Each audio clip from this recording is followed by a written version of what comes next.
한 시민단체가 윤석열 전 대통령 재임 당시 영화 관람비와 대통령실 특수활동비 등의 내역을 공개하라며 소송을 제기한 사건.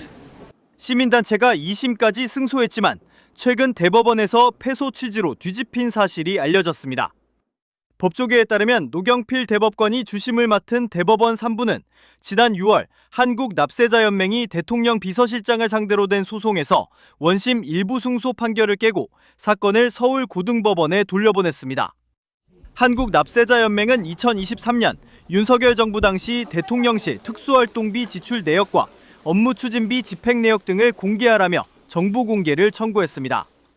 또 윤 전 대통령이 지난 2022년 5월 서울 강남의 한 식당에서 450만 원을 지출했다고 알려진 저녁 식사 비용과 그해 6월 김건희 여사와 서울의 한 극장에서 영화를 보며 지출한 비용 내역도 공개를 요구했습니다. 하지만 대통령실은 공개를 거부했고 결국 행정소송으로 번졌는데 1심과 2심 재판부는 영화 관람비와 식사 비용, 대통령실 특활비 내역 일부를 공개하라고 판결했습니다. 하지만 대통령실이 이에 불복해 상고하면서 사건이 대법원까지 왔는데 대법원이 상황이 달라졌다며 원심을 깨고 사건을 돌려보낸 겁니다.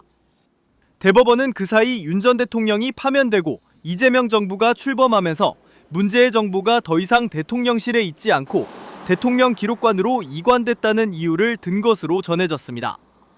공개가 청구된 정보를 해당 기관이 보유 및 관리하고 있지 않다면 소송에 이익이 없으므로 각하돼야 한다는 논리입니다. 대법원은 원심 변론 종결 후 사정이 달라져 원고가 피고를 상대로 소송을 할 법률상 이익이 소멸했는지에 대해 새롭게 살펴봐야 할 필요가 있다며 원고 승소 부분을 다시 판단하라고 밝혔습니다.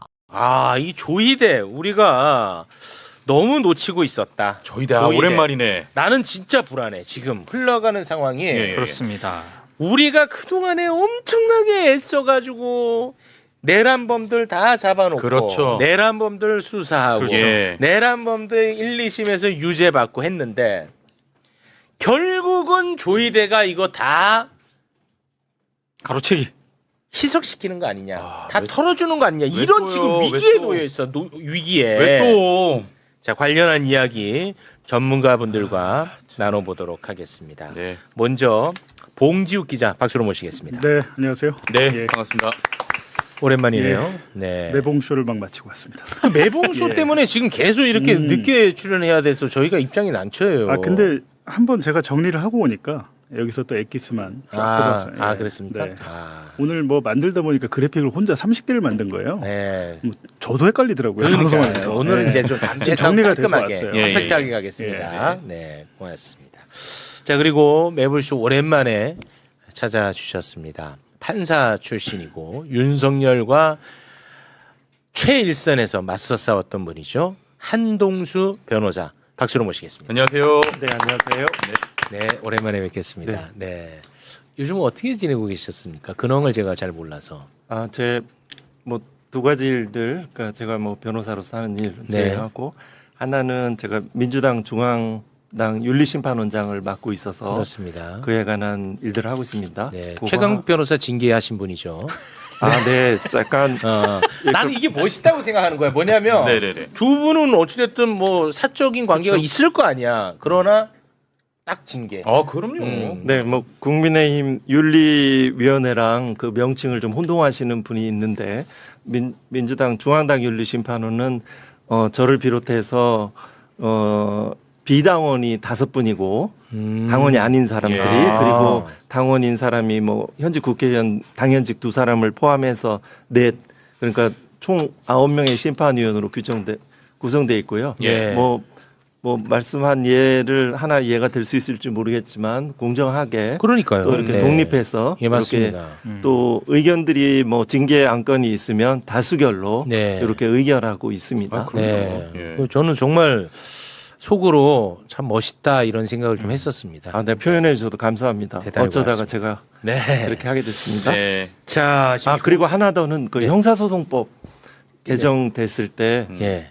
제가 뭐 그 검찰개혁 추진단 자문위원도 했었고 맞아요. 그러면서 이제 거기에 있었던 일들은 생략하고요. 그 형사소송법을 구체적인 안들을 가지고 있어야지 이 형사헌법 개정에 도움이 될라고 생각해서 그때 이제 공동대표 자격으로 같이 참여를 했습니다. 네. 시민주도 형사헌법 개정 추진 모임에서 네. 물론 그 중에 이제 그 검사의 그 직접 수사를 폐지하고 네. 그리고 증거를 생성하지 않는 거 그리고 권한이 아닌 그 검사의 서비스죠. 책임으로 그 형사사법 절차를 재구성하는 문제는 물론이고 네. 제가 이렇게 대검에 감찰부장하고 또 법원에서 재직하고 또 광장에서 이른바 이제 빛의 혁명이라고 하는 광장에서 참여를 하면서 그 생각했던 열매 같은 생각들은 그 생각했던 거는 검사의 객관 의무하고 네 가지가 있습니다. 검사의 객관 의무,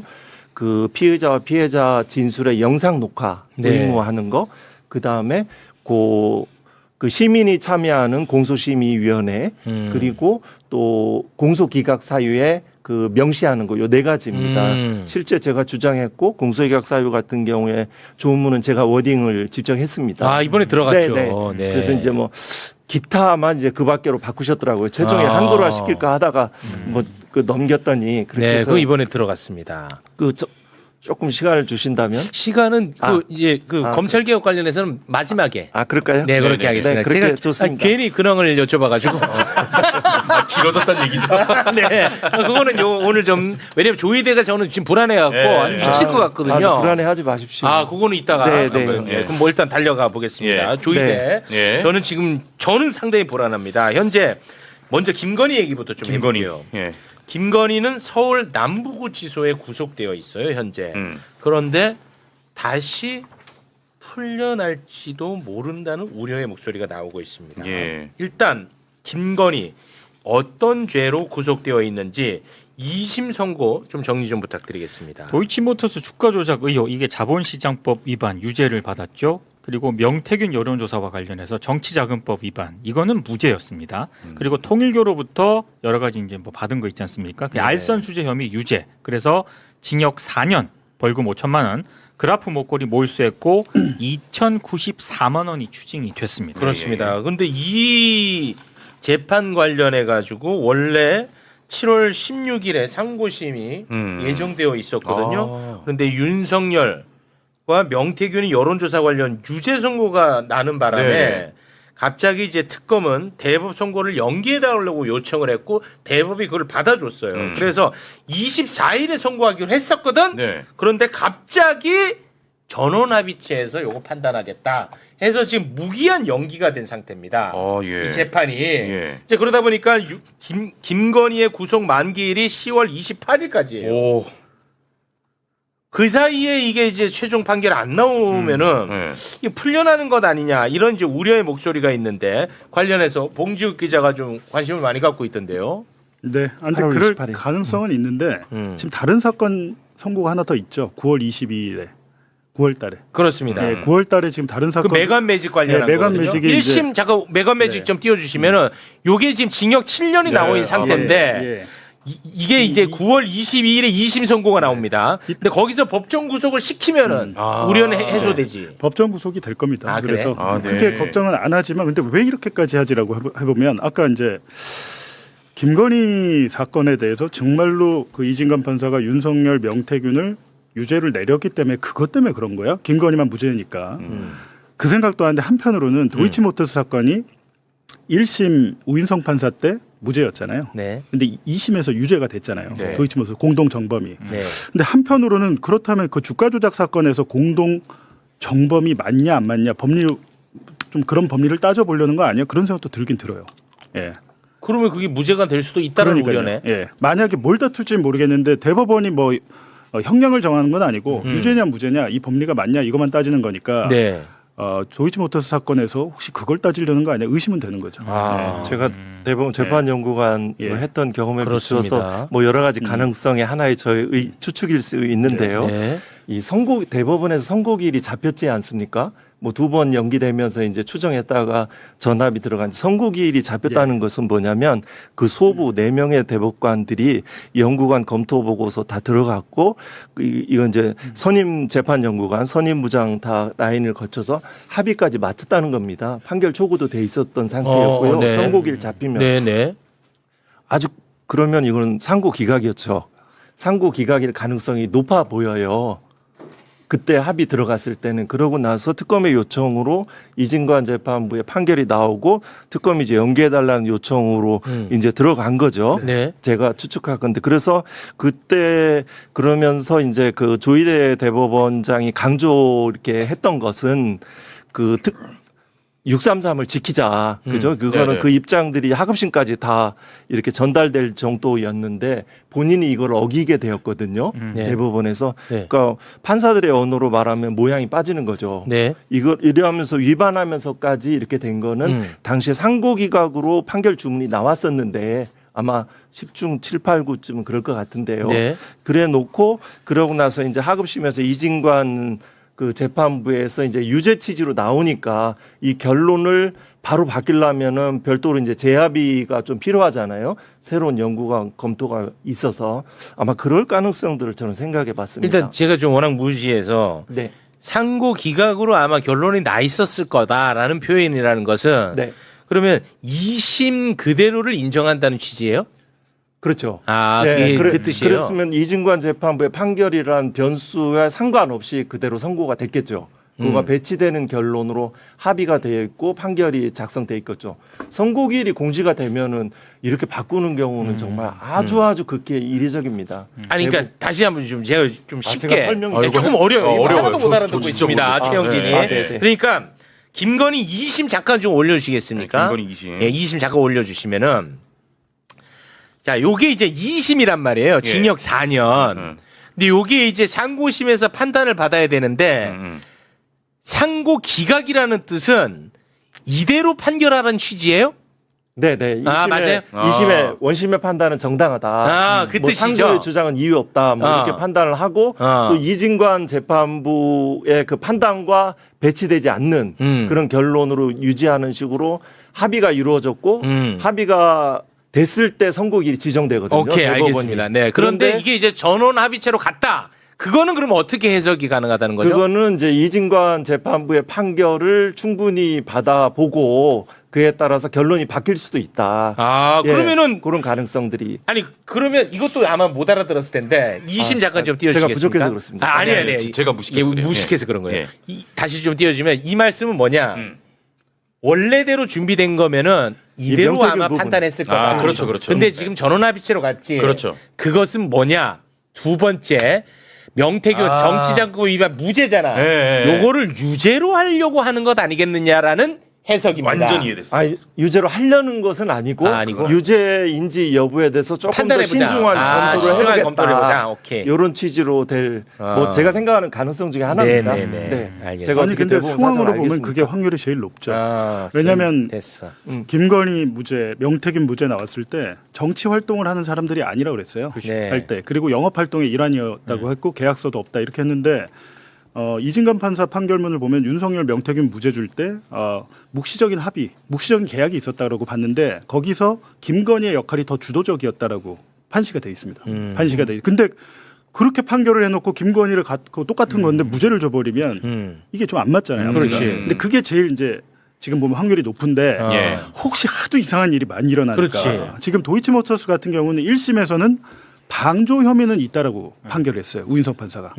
공동 정범은 아닌데 맞아요. 방조 혐의는 인정이 근데 된다. 방조로는 너네가 기소 안 했잖아. 예, 이렇게 방조 했지. 혐의로 니네가 기소가 안 해서 처벌을 못해 이렇게 됐는데 2심에서는 그냥 공동 정범으로 처벌을 해버렸거든요. 맞아요. 근데 여기에 대해서도 혹시 다시 볼 수 있는 게 아닌가라는 생각이 이제 걱정이 되는 거죠. 하도 이상한 짓을 많이 하니까. 요거는 그러면 하나만 네. 석관 가능성에 비춰보면 이제 대법원도 상급심도 신급별 구속관이 6개월까지 되거든요. 8월 28일에서 한 차례 또 갱신하면 10월 28일까지 가고 기본적으로 이 사건에 대한 이제 기본적인 검토들은 돼 있어서 결국 재합의 때문에 그것만 필요한 절차이기 때문에 10월 28일 이전에 선고 가능성도 있고 말씀하신 대로 하급심에서 그 10월 28일 이전에 그 8월 28일 갱신된다는 걸 전제로 하는 겁니다. 네. 그러면 그 전에 이제 선고가 돼서 구속의 효력이 생기지 않을까 이렇게 생각해서 이 사건 자체는 한덕수 이상민 사건과는 그 이유와 좀 그 결이 성격과 다르다. 내용이 다릅니다. 오케이, 요거는 그러면 내가 걱정 안 해도 될 것 같아요. 네. 근데 이제는 요건 좀 걱정해야 될 부분이 있다고. 맞습니다. 저는 그렇게 생각합니다. 걱정하셔야 됩니다. 요거 자 여러분 여러분 조이대는요 만만하게 보시면 안 됩니다. 자, 한덕수, 이상민이 1심, 2심은 이미 나와 있는 상태입니다. 예. 그거 한번 좀 살펴봐 주실까요? 네, 한덕수는 1심 징역 23년을 선고받았고요. 항소심에서 좀 깎였죠. 예. 징역 15년. 그렇지. 그리고 이상민은 1심에서 징역 7년이었는데 항소심에서 2년 늘었습니다. 자, 됐지. 징역 9년. 이렇게 나와 있어. 이 중요하다. 지금부터는 여러분도 좀 집중하세요. 자, 그런데 특검법에 예. 1심 6개월 안에 맞춰라. 아, 맞아. 2심 3개월 안에 맞춰라. 상고심 3개월 안에 맞춰라. 이게 633. 들어가 있어, 규정이. 네. 그래서 한덕수는 8월 7일, 내일입니다. 8월 7일 내일 내일인데? 선고가 끝나야 돼. 예. 그리고 이상민은 8월 12일 예. 선고 끝나야 돼. 그런데 한덕수하고 이상민이가 대법에다가 우리 좀 전원합의체에서 좀 판단해주면 안 돼? 라고 요청을 했어. 예. 그러니까 특검이 헛소리 하지 마. 그렇지. 특검 반대했어. 예. 그런데 대법에서 그거를 받아줘 버렸다고 이번에. 대법이 왜 받아줬는지 입장이 나온 게 있는데 그거를 설명해 주십시오. 한덕수 전 총리와 이상민 전 장관의 상고심 사건은 전원합의체에서 심리될 예정이다. 두 사건은 국민적 관심도가 매우 높고 역사적으로 사법적 평가가 필요하며 두 사람이 공범 관계에서 함께 심리될 필요가 있다는 점을 고려했다. 각 소부의 전원합의체 심리 요청이 있었다. 와, 근데 우리가 지난 대선 직전에 조희대하고 한덕수하고 뭔가 좀 맞아요. 예. 우리가 알 수 없는 연결고리가 있는 거 아니야? 이런 의심을 했었단 말이야. 네. 그런 와중에 갑자기 한덕수 재판을 전원합의체에 회부하겠다고 해버리니까 이게 아주 불안합니다. 그리고 더 문제는 뭐냐? 대법이 결국 이제 내란 관련해서 판단하는 거잖아요. 네. 내란 관련해서 법리를 엄격히 적용을 하면 네.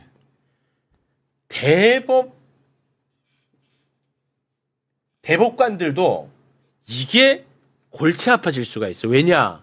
내란 당시에 대법원도 협조하려고 했다는 의심을 사고 있단 말이야. 맞잖아요. 맞습니다. 당시에 나왔던 그 헤드라인만 봐도 몇 개만 좀 띄워줘 보세요.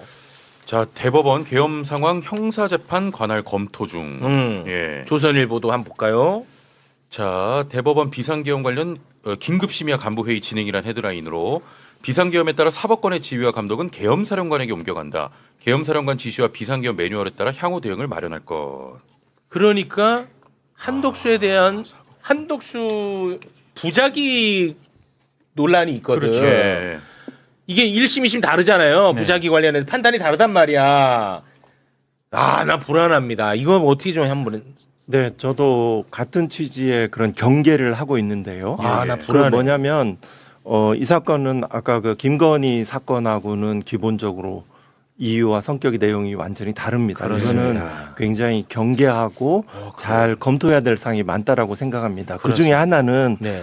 아, 불안해. 이 사건은 조금 제가 이렇게 역사적으로 설명할까 말씀드리면 네네. 저는 그 한덕수에 대해서 조은석 특검이 내란 방조로 그 구속영장을 청구하고 네. 영장이 기각되자 맞아요. 그대로 그냥 불구속 기소했던 그 지점을 기억합니다. 굉장히 맞습니다. 중요한 지점이라고 봅니다. 네네. 왜냐하면 네. 요거는 집합범이기 때문에 내란 방조라는 개념 자체가 있을 수가 없는데 네. 그 내란 그래서 이제 이진관 재판부에서 내란 중요 임무 종사자로 공소장 변경하라고 그렇습니다. 했거든요. 그 왜 그랬을까? 이거는 그 한덕수의 행위는 구체적인 행위와 다르죠. 국무회의 뭐 이런 뭐 그 정당화 뭐 이런 국무회의 관련들이 행위들이 주로 있는데 그 동일한 공간에서 대통령이 직접 지시하다를 할 정도의 그 가치를 가지는 중요한 행위들이 검찰 수뇌부,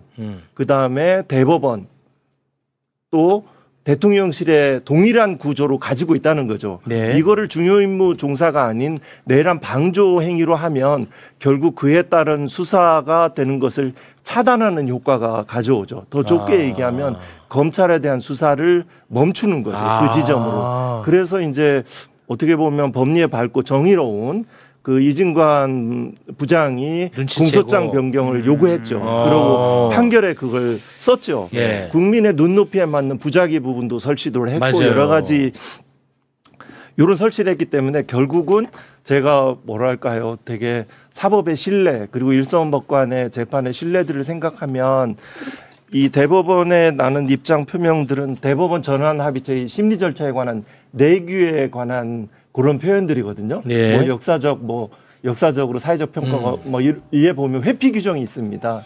그 중에 회피 사유 중에 사건의 성격이 있습니다. 말씀하신 대로 대법원장 등 대법원 수뇌부에서 내란의 밤에 있었던 혐의점들이 있지 그렇습니다. 않습니까? 그래서 이제 조은석 특검에서 그거를 무혐의 처분까지 하면서 그렇습니다. 나왔잖아요. 예, 무혐의 처분 굳이 하고 안 해도 끝났어요. 되는데 그러고 하고 나왔거든요. 끝냈잖아. 이게 동일한 구조기 때문에 이 사안의 성격에서 이 결론을 어떻게 가져가느냐에 따라서 또 그리고 판단 기준이 중요하지 않습니까? 그러면 그 내란의 목적과 의도에 관한 어떻게 판단 기준을 세울지, 그렇지. 부작위에 대한 뭐 판단 기준을 어떻게 가져갈지 이런 부분들은 구체적인 그 당사자들에 대한 재판하고 있는 당사자들에 대한 그 법리로서 판단 기준으로 그 향후 수사에 영향을 미칠 수 있기 때문에 맞습니다. 이 부분에 대해서는 제가 뭐가 타당한지는 그건 모르겠습니다. 모르지만 여러 가지 예, 이거 가능성 중에 긴장하라는 하나가 거야. 저희가 그거 나도 깜빡하고 있었는데 그래서 조은석 특검이 특검 기간 이제 마치면서 굳이 대법원은 내란 혐의가 없다라고 결론을 짓고 마무리를 그래서 지었다고. 이제 사법의 신뢰와 그 공정한 판결을 위해서 어떠한 방법이 좋을까? 그러면 스스로 회피하는 것이 더 좋을까? 회피하시는 것이 더 좋을까? 그렇지. 아니면은 이 상고 이유 주장은 대부분 판결문에 나옵니다. 뭐 피고인 측이든 변호인 측이든 또 그 검사 측, 특검 측이든 간에 그러면 기피 신청을 하는 게 맞을까? 뭐 여러 가지 공정한 재판을 기대할 수 없다는 그러면 이제 대법원 판결에 나오게 되니까 근데 이런 부분들은 과거에 그 누구죠 지기현 재판부 때 그 구속취소 석방에도 기피 신청을 하지 않은 재판 이 특검이거든요. 네. 그걸 기대할 수 있을까? 뭐 이런 생각도 해보고 상당히 불안하다. 여러 가지 이런 지점들이 있어서 상당히 불안해. 네, 이런 것들에 대해서는 좀 살펴봐야 될 것 같습니다. 와, 상당히 불안하다고. 저 한덕수나 이상민은 맘 놓고 있었거든. 그렇지. 네. 그리고 이제 정관 변호사들의 이제 이 신청들이 있었죠. 전원합의체 이 회부 신청들이 있었고 그걸 받아들인 그걸 받아들였어. 네. 나 이게 상당히 불안해. 이 봉지욱 기자 혹시 뭐 취재된 근데 부분이 있습니까? 국민의힘에서 이제 작년 대선 때 새벽에 대선 후보 바꿔치기 할 때 네. 그때 조희대가 그 이재명 공직선거법 파기환송하지 않았어요? 맞아요. 그러니까 그때 의심을 많이 했던 거는 한덕수가 알고 있었나? 그런 의심을 많이 했잖아요. 그 당시에 했었잖아 우리가. 그래갖고 그냥 무조건 나오면 되는 분위기로 그때 그래갖고 한덕수를 후보만 바꿔치면 될 것이다. 사전에 알고 등록하지 않았나라는 의심을 갖고 있잖아요. 우리가 그 얘기 많이 했었어요. 근데 그 말씀하셨듯이 저는 내란 방조 혐의 있잖아요. 한덕수를 내란 방조 혐의로 하게 되면 이상민을 뭘로 해야 됩니까? 이상민은 내란 중요임무 종사자고 국무총리는 방조다이면 안 맞잖아요. 이 상황이면 저는 전원합의체가 가는 게 맞다라고 보는데 이진관 판사가 아니야 한덕수 너 내란 중요임무 종사자야 바꿨잖아요. 네. 전원합의체를 갈 이유가 없어요 지금. 그리고 가려고 했으면 지금 석 달 다 돼가지고 내내 버티다 가지 말고 갑자기. 진작에 그렇지. 받자마자 한 달 안에 딱 판단을 했었어야 되는데 그렇지. 하루 전에 이틀 전에 지금 판단을 한 거 아니에요. 이거 크다 이거. 근데 이거에 대해서는 하여튼 그런데 근데 이미 이렇게 내려진 거를 무죄 취지로 뭐 파기환송한다거나 그럴 것 같지는 않고 그냥 생각을 해보면 한덕수에 대해서 이제 한덕수와 이상민이 딱 중첩되는 거 하나밖에 없습니다. 언론사 단전 단수. 그거 받아가지고 주잖아요. 네. 그거 딱 겹쳐요. 근데 그거에 대해서 만약에 한덕수의 뭐 혐의를 뺀다든지, 그러니까 일부 파기환송, 일부. 한덕수 징역 15년이잖아요. 근데 그 중에서 일부를 파기환송할 가능성은 있겠다는 생각 들고 이상민은 뭐 그냥 될 것 같고 이제 여러 가지 경우의 수가 있어요. 그럼 둘 다 무죄 취지로 그냥 다 니네들 무죄 취지로 파기환송을 할 것인가? 확률적으로 그럴 확률은 거의 없지 않아요? 그 판결 없으니까. 이후 그러니까 결론 부분을 말씀하시는데 예. 판결 이후에 그 대법원에 나온 아주 그 판단 기준 예. 그 표현 하나가 굉장히 향후 수사에 예. 영향을 미칠 수 있다는 측면에서 제가 우려를 하는 지점이 있습니다. 또 하나는 9월 8일 날 이제 지금 현재 그 문재인 정부에서 임명된 대법관이 둘이었지 않습니까? 이은구 대법관, 오경미 대법관이었는데 이은구 대법관은 9월 8일 날 퇴직합니다. 퇴직하고 그 나머지 그 대법관들은 현재 그 조희대 대법원장이 다 임명 제청했던 대법관들로 구성됩니다. 과거에 그 이재명 대통령 후보에 대한 5월 1일 공직선거법 파기환송 사건에 그것들의 이제 그 조희대 대법원장의 어떤 633 신속한 뭐 이런 논리들이 그대로 그 아주 함께 동참했던 사람들 이례적인 기록도 보지 않은 상태에서 다 보지 않은 상태에서 이런 과거의 경험도 있어서 상당히 좀 우려하고 경계해야 되는 불안한데. 지점은 있습니다. 불안하다고. 아니 그래서 10번 또 자료 헤쳐나가야죠. 10번 자료를 네. 보시면 이제 과학적으로 한번 분석을 해봤을 때 뭐예요 이거는? 아니 이거를 그대로 한덕수 이상민이 확정될 확률이 제일 높아요. 두 사건 모두 예. 2심 확정 확률. 75% 정도. 그러니까 이게 무슨 확률이에요? 뭐 아니 뭐 계산 과정도 없이 그냥 우리 보고 외우라고 하면. 그거는 밝힐 수가 없습니다. 예? 하여튼 밝힐 수가 없고 제가 한 게 아니기 때문에. 아니 무슨 계산 아니, 과정도 없이 그게 아니라 그냥 이거는 뭐야 이거는? 일종의 뭐 AI들이 한 거죠. 요즘 AI들이 이제 이런 법률을 분석을 잘한 제가 조건은 주죠. 왜냐하면 대법관들의 성향 분석이랄지 이런 것들을 다 주고 담당 재판장이 그걸 줬을 때 저는 가장 걱정되는 게 2번이죠. 저는 두 번째 이제 여태까지 제가 다 맞았잖아요. 윤석열, 명태균 유죄 나왔지, 오세훈 유죄 나왔죠. 맞았죠? 그때? 그때는 예, 뭐 맞았죠. 소 뒷발에 쥐잡았죠. 그리고 이제 보면 두 번째 한덕수 일부 파기되고 이상민 확정될 확률이 10%가 넘는 걸로 저는 요렇게 될 것 같거든요. 이거를 10%인데 왜 이렇게 될 것 같다 그래? 예를 들면 이거를 전원합의체에 가서 또 질질 몇 달 끌 거 아니에요. 아니 근데 본인이 이걸 그리고- 갖고 와놓고 예. 본인이 이걸 안 믿으면 어떡해? 아니 압도적으로 75%가 아니 있는데 본인이 이걸 갖고 와놓고 나는 근데 이 두 번째처럼 될 것 같아. 두 번째. 이게 뭐야 이거 10%고 위에 거 75%인데 왜 10%에 따라가? 근데 이 바로 보세요. 이게 알파고가 이세돌을 못 이기듯이 이게 뭐 AI가 한다고 다 맞는 게 아니에요. 아. 제가 볼 때는 이게 기자의 직관적 그 느낌으로 봤을 때는 그럼 이자를 두 번째의 확률이 좀 있다. 근데 세 번째 확률도 생각보다 너무 높게 나온 거예요. 세 번째 볼까요? 세 번째 두 사건 모두 모두 무죄 무죄 이게 취지가 너무 높게 나온 거죠. 9.72%. 요거 보니까 요걸 못 믿겠더라고요. 아, 요걸 너무 보니까? 높아. 예. 너무 높게 잡았어. 하여튼 네. 그렇다는 거. 너무 네. 걱정은 안 하셔도 될 텐데. 우리 환동수 변호사님이 굉장히 불편합니다. 지금 같이 부른 거에 대해서 굉장히 아닙니다, 불편해요. 아닙니다. 네. 네. 그 이제 뭐 데이터들에 대한 이 한계들도 있을 수 있겠죠. 불편해하십니다. 네, 아닙니다, 아닙니다. 네, 고맙습니다. 되게 야, 자, 걱정되네 진짜. 네, 좀 그러니까 걱정돼야 되는 거야. 예. 그리고 이 걱정을 많이 알려야 돼. 그렇죠. 그래야 여론이 형성되고 조이대도 부담을 갖지. 그렇죠. 그래서 이거는 계속해서 다뤄야 될 문제라고 맞습니다. 생각합니다. 자, 시간이 좀 많이 지나가지고 그 한동훈이가 그 종합특검에서 예. 출석 요구를 했던데.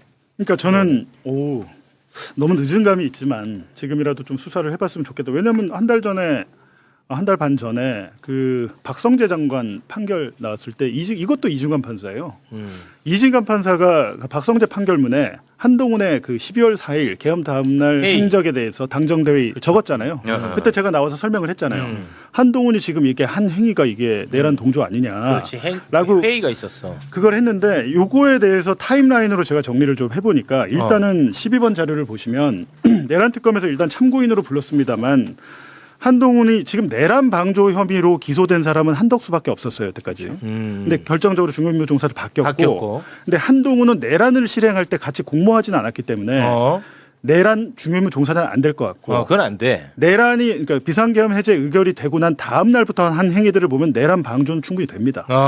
그리고 범인 도피 이제 윤석열에 대해서 뭐 관저로 가서 그러니까 직을 유지하게끔 해줬잖아요. 그 범인 도피 행위 그리고 직권남용 권리행사 방해 이거는 1차 탄핵안 가결할 때 당론으로 투표장 들어가지 말라고 하죠. 그래서 가결을 방해해요. 윤석열의 직무정지를 방해했어요. 근데 요 혐의 정도는 적용될 수 있는데.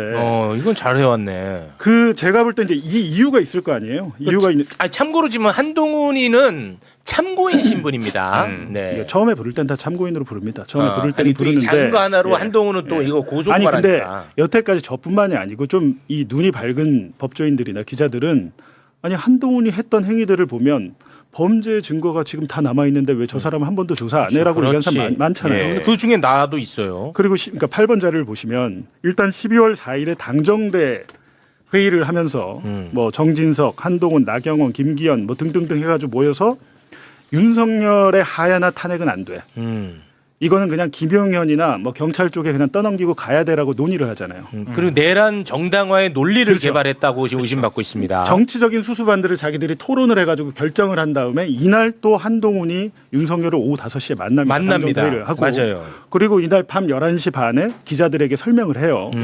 그리고 나서 12월 7일에는 1차 탄핵안 가결을 하는데 당론으로 반대를 해가지고 그렇지. 부결시켜요. 어. 그리고 그 다음 날에는 한동훈과 함께 질서 있는 퇴진을 시키겠다. 한동훈하고 한덕수. 네. 우리가 통치하겠다. 어. 공동 통치 기자회견을 해요. 아 맞아요, 진짜 맞아요. 기억나요. 어처구니 없는 짓이야. 그러니까. 그거는. 역사상 네. 제일 어이없었어. 그러니까 지금 특검은 어떻게 생각을 하냐면 윤석열이 비상계엄 해제 의결을 국무회의에서 통과시켰을 때 그 내란이 끝난 게 아니고 내란이 끝난 것은 2차 탄핵안이 국회에서 가결됐을 때 직무 정지가 됐잖아요. 그때 내란이 끝났다라고 지금 특검은 보고 있고 그게 재판에서 다 인정이 됐어요. 그러니까 그 사이에 12월 3일부터 14일 사이에 한동훈이 했던 행위들은 내란에 관여가 돼 있다라는 거죠. 근데 그런 행위들을 이제 구체적으로 보면 지금 시간이 없으니까 네, 시간은 없습니다. 구체적인 내용은 매봉쇼 오시면 이제 자세히 보실 수 있는데 그렇지. 일단은 제가 봤을 때 12월 4일은 이진관 판사가 일단 쏘아 올린 공이고 그 다음에 이제 5번 자료 보시면 그러니까 윤석열의 대국민 담화 전에 한동훈과 또 면담을 몇 번 하잖아요. 면담을 하고 나서 탄핵 반대 당론을 유지하고 본회의장을 퇴장시키고 요 행위 집단 불찬으로 무산시킨 거 직권남용 권리행사 방해가 이제 될 수 있고 2번 자료 한덕수와 한동훈이 공동 담화를 발표한 것 헌법에 없는 이거 헌법에 있습니까, 변호사님? 대통령의 권한을 자기들이 정지시키고 어디 있어 이걸 예. 굳이 물어봐 전문가한테. 나도 하는 말도 거지. 안 되잖아요. 말도 안 네. 돼. 근데 이런 행위들이 내란이 끝나지 않은 기간에 했기 때문에 이게 내란 방조 혐의에 해당된다는 게 전문가들 의견인데 여태까지 특검이 이걸 수사를 안 했어요. 그건 문제지. 우리 그 법조인의 관점에서는 일리 있는 지적이라고 보십니까? 네, 뭐 아주 뭐 다 잘 분석을 하셨. 저 AI한테 막 시킨 거예요. 아, 네. 그런데 이제 보면 뭐 하나 그냥 뭐 두서없이 말씀드리면 그 검찰에 있는 공무원들은 자기가 무혐의 받을 수 있다는 자신감들이 좀 있습니다. 왜냐하면 진술을 묵비하고 거부하거나 또 조서의 날인을 거부하거나 각종 증거물들에 대해서 삭제하고 관련자들과 진술을 서로 이렇게 좀 뭐죠 속칭 입 맞춘다고 하는 뭐 이런 식으로 해서 그런 지점이 있고요.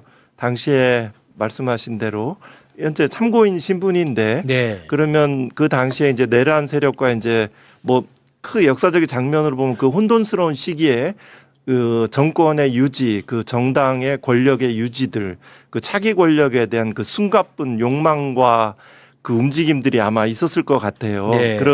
그런 속에서 이제 과연 내란과 결별하기로 마음을 먹었다면 이 부분에서 그 특검에서 비교적 의지를 가지고 수사하려고 했을 때 진실을 얘기하도록 출석 이제 전화 통지를 하는데 연락이 안 되고 그래서 마침내 출석 요구에까지 이른 상황이니까 네, 맞아요. 적극적으로 진실을 진술해서 그 책임을 그 져야지. 내란의 그 총체적인 과정의 진실을 밝히는데 네. 도움을 줬으면 좋겠습니다. 그렇습니다. 아니 근데 본인이 이미 정치적 수사에 협조할 생각이 없다라고 얘기를 했고 통지 못 받았다고 했는데 아마 출석을 안 할 것 같아요. 그러면 안 하면 3번 정도 안 하면 체포영장 체포해야지. 해야 되는데 여기서 제가 가장 중요하게 본 게 뭐냐면 9번 자료를 보시면 한동훈이 내란 방조가 되려면 윤석열의 비상계엄이 불법이라는 걸 알고 있었어야 돼요. 그렇죠. 알고 있었어야 되는데 한동훈이 알고 있었을까요? 몰랐을까요? 알고 있죠. 어떻게 알았을까요?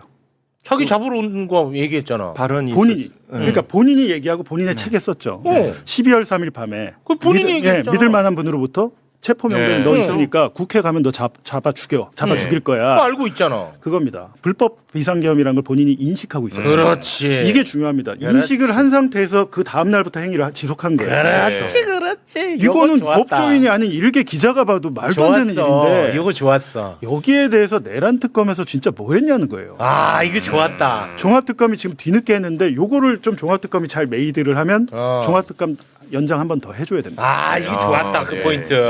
와. 사전에 맞죠? 사전에 AI 알고 비싼 거 있었어요. 쓰나 보네. 좋았다. 좋았어. 2개 써요. 아, 두 개 써. 와, 이 예리했어. 좋았어. 근데 그거를 자기가 자백한 거나 마찬가지 같은데. 그거 있어. 책에 또 다 있어. 와, 요거 예리했다. 네. 요거 좋았다. 예, 그 내란 세력의 척결이라고 하는데요. 그 사회 구조적인 병폐와 재발 가능성을 그 하는 움직임들, 그 행위 관여자들 빠짐없는 처벌 등 부분들이 있어서 너무 정치적으로 막 기간을 단축하거나 규모를 축소하거나 이런 부분들에선 좀 사회적 조금 더 많은 논의가 있었으면 좋겠습니다. 네, 알겠습니다. 네. 저 시간이 없어서요. 우리 네. 변호사님. 네. 그 형사소송법 개정안과 관련해 가지고는 한 다음에 한마디. 그래도 좋고 다시 가능하다면 뭐 5분 내에 3분 내에 말씀드릴 수도 있고 아니면 마치죠. 네. 그래도 될까요? 좋습니다. 다음에 한 번 더 한번 더 모시면 나오시면 네, 좋죠. 얼굴도 네. 보고 좋잖아요. 맞죠? 네, 네, 그렇게 고맙습니다. 하겠습니다. 자, 그러면 두 분과는 여기서 인사 나누겠습니다. 두 분 대단히 고맙습니다. 감사합니다. 고맙습니다. 아,